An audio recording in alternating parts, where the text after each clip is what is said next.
Et yo l'équipe, comment ça va? Moi ça va super bien, ça y est, enfin les gars, le moment qu'on attendait tous, la reprise du MotoGP. Et pour ce premier week-end, ce sera cette course qui sera en Thaïlande du coup. Moi j'ai pu suivre cette première journée d'essai en live, j'ai pas beaucoup dormi, je vous avoue, j'étais tellement heureux et excité que voilà, j'ai suivi tout en live. Donc on va débriefer cette journée du vendredi où il y a eu pas mal de petites surprises. Je vous avoue, on va tout de suite commencer par Honda. Alors d'abord, on a le super Johann Zarco, les gars, qui est 10e. Donc c'est génial, belle performance de Johann Zarco. On voit qu'il prend confiance avec la machine, qu'il trouve ses réglages. On est vraiment très content. Et il y a un deuxième pilote, les gars, qui est aussi dans le top 10. Donc du coup, on se retrouve avec deux Honda dans le top 10, qui est vraiment pas mal. Et ce deuxième pilote, c'est Joan Mir qui se trouve 7e, les gars. Donc je pense qu'il y a de très bons progrès de Honda. Je pense qu'en 2025, début 2025, on n'avait pas Honda avec deux pilotes directement dans le top 10 comme ça durant les premiers essais. Donc c'est très bien de la part de Honda. Moi je vois demain, je vais dire aller à peu près plus ou moins le même classement pour la grille de départ au niveau de Honda. Je pense qu'on aura Johann Zarco, il sera peut-être 10 ou 8e, quelque chose comme ça, ce serait vraiment sympa. Et alors Joan Mir qui va osciller aussi dans ces positions là. Donc très belle performance de Honda. Honda confirme qu'il y a des progrès. Honda confirme qu'ils sont là, donc c'est très bien. Alors un autre constructeur aussi qui a deux pilotes dans le top 10, c'est tout simplement KTM, les gars, avec un Pedro Acosta qui a fait un superbe temps. Il n'est pas très loin du 3e et du 2e vu que Pedro Acosta se trouve 4e. Et ensuite, nous avons un Brad Binder qui est 8e. Donc, c'est une très belle performance de KTM. KTM prouve que malgré tout ce qui était dit sur eux, qu'ils étaient en train de stagner, en fait, ils prouvent qu'ils sont tout doucement en train, eux aussi, de monter des échelons, tout doucement en train de gagner en performance. Donc, moi, je suis vraiment content parce que je vous avoue que même si on sait que Pedro Acosta, et c'est quasiment sûr, c'est pas encore annoncé officiellement, on sait que Pedro Acosta va aller chez Ducati en 2027. Moi, franchement, j'aimerais tellement que Pedro Acosta gagne une course en 2026 qui montre qu'il est là. C'est un pilote exceptionnel, c'est un pilote avec du talent. Il a un superbe pilotage. Donc, moi, j'attends avec impatience que Pedro Acosta gagne sa première course. Et je pense que l'année 2026 va être favorable pour lui, en tout cas, si ça reste comme ça. Maintenant, on sait bien, les gars, que durant les essais, il y a des pilotes qui en gardent sous le coude. Il y a des pilotes qui en gardent sous le coude, mais on va parler du premier après. J'espère que lui, il a tout donné, parce que les gars, s'il en garde encore sous le coude, ça promet. Donc voilà pour KTM, vraiment une très belle performance. Et alors on a pu voir aussi Brad Binder avec son super pilotage. Brad Binder, c'est toujours en glisse et tout, c'est vraiment un pilote, je trouve, qui a visuellement un très beau pilotage. Très belle performance de ces deux pilotes. Maintenant, on va suivre le reste du classement. Alors on va parler d'un pilote qui est souvent, je trouve, dans l'ombre, les gars, mais on ne parle pas souvent de lui. Et pourtant, en fait, durant ses essais, il était premier. C'est vraiment vers la fin que son temps s'est fait battre. Mais les gars, Fabio Di Giannantonio, moi je pense que c'est quelqu'un qu'on ne parle pas souvent de lui, qui est souvent dans, entre guillemets, l'ombre, mais c'est un très bon pilote. Franchement, là, il nous fait un top 3. Il est à... allez, je vais vous dire directement le deuxième qui est Marc Marquez. Il n'y a que deux pilotes sous la minute 29, c'est Marc Marquez et le pilote qui est premier, qu'on va discuter juste après. Mais Fabio Di Giannantonio, les gars, il fait 1:29.010, donc il est vraiment pas loin de Marc Marquez. C'est pour moi, c'est très bien. Moi, je le vois sur la course, en tout cas la course du dimanche, je pense que je le vois sur le podium.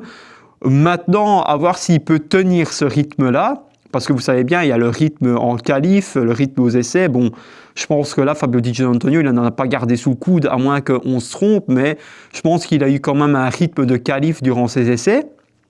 Moi, je le vois favori pour le podium, les gars. Il nous a montré des choses. Franchement, aux essais, il a fait un temps exceptionnel qui a été battu par la suite, hein. Et pour vous dire, Marc Marquez, il a vraiment battu d'un tout petit cran. Donc, c'est vraiment très, très, très serré.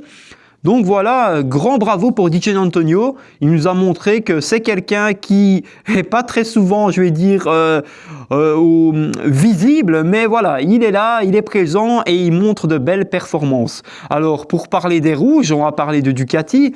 Marc Marquez a fait donc une deuxième place. Marc Marquez a été performant, mais il a été uniquement performant sur la fin des essais. On a pu voir, hein, qu'il galérait, il n'était même pas encore dans le top 10. Ça a vraiment été sur le dernier quart d'heure, je pense, qu'il a pu rentrer dans ce top 10 et ensuite faire ce deuxième temps.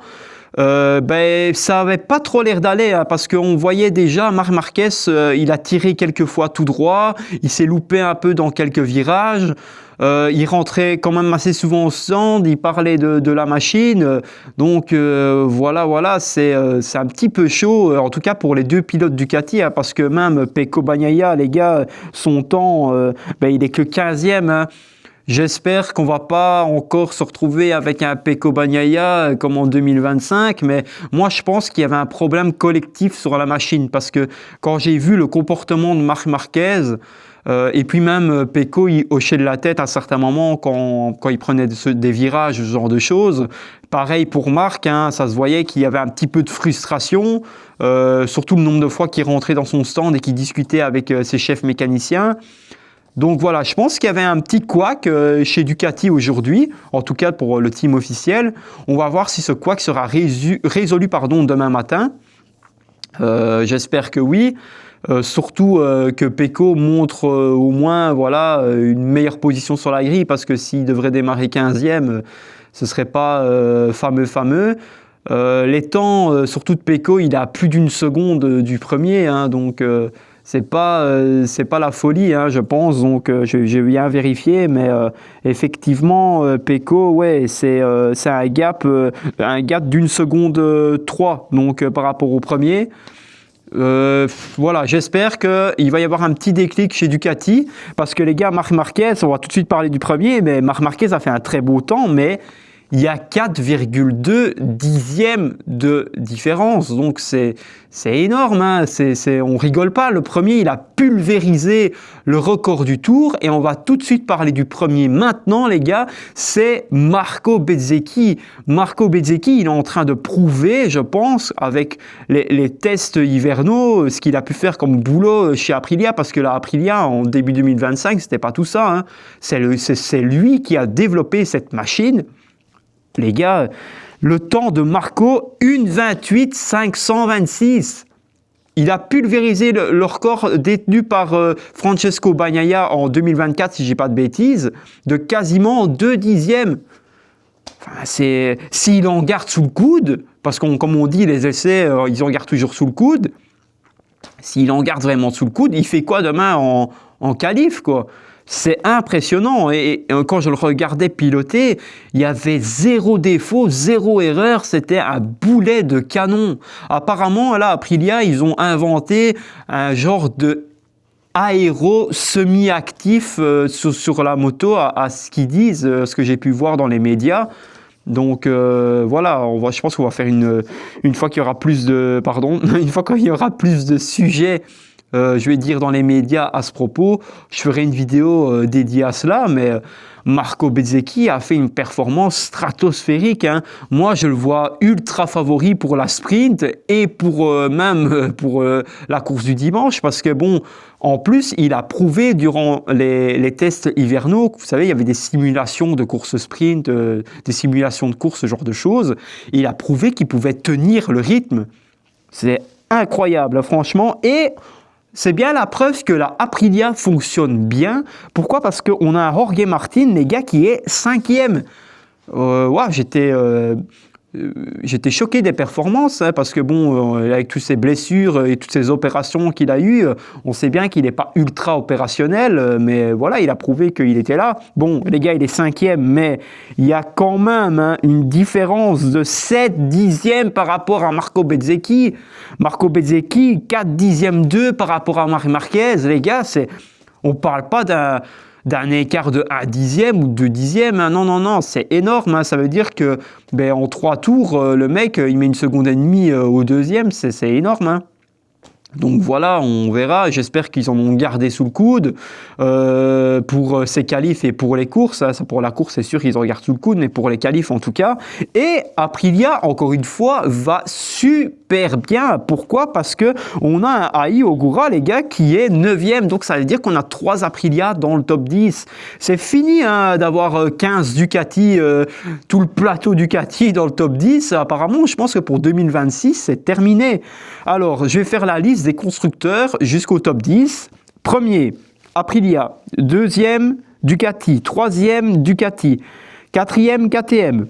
Cinquième, Aprilia. Sixième, Ducati, avec Alex Marquez dont on n'a pas parlé. Septième, Joan Mir. Huitième, KTM. Joan Mir, Honda, pardon. Huitième, KTM. Neuvième, Aprilia. Et 10e, Honda. Les gars, vous avez vu le nombre de constructeurs différents qu'on a, c'est génial. Hein. Ça fait 4 constructeurs. Hein. Aprilia, Ducati, KTM, Honda. 4 constructeurs différents dans le top 10. Ça annonce vraiment une belle saison 2026. Et on va parler évidemment des grands absents. Les gars, c'est Yamaha, hein. On va pas se voiler la face. Bon, Yamaha, je l'ai déroulé la feuille, hein, parce que là, les gars, Yamaha...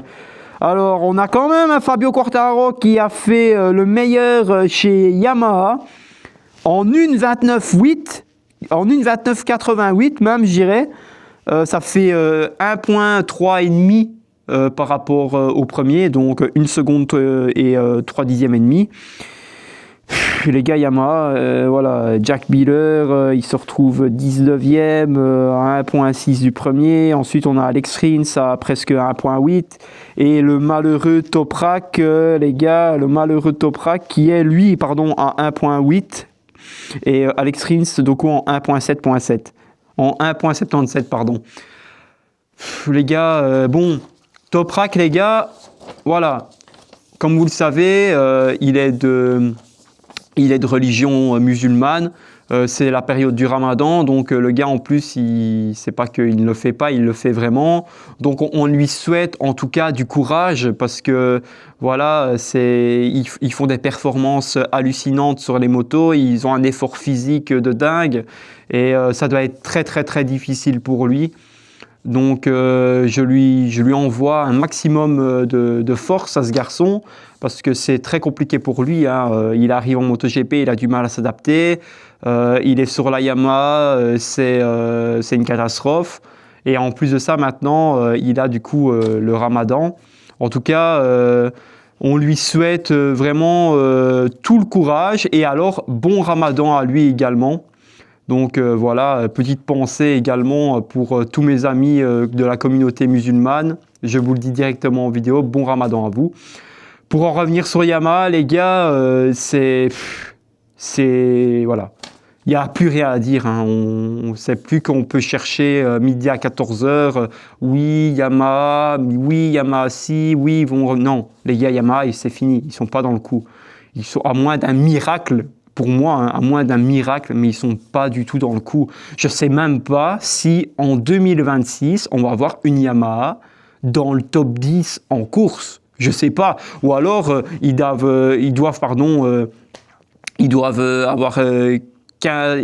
y avoir, oh là là, je vais y arriver, excusez-moi. Il doit y avoir, je ne sais pas moi, 10 pilotes qui tombent sur une course avec plein de pluie ou ce genre de choses. Voilà. Mais Yamaha, c'est mort, les gars, c'est fini, c'est mort. Et à moins des miracles, comme je dis. Voilà, les gars, c'était tout pour ce petit débrief des essais.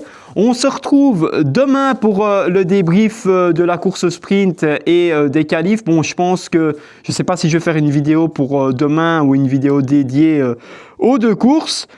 On verra ça. En tout cas, les gars, je vous dis ciao, ciao, à la prochaine et merci d'avoir suivi la vidéo. N'hésitez pas à vous abonner et à liker et commenter la vidéo. Merci de m'avoir suivi. Ciao, ciao.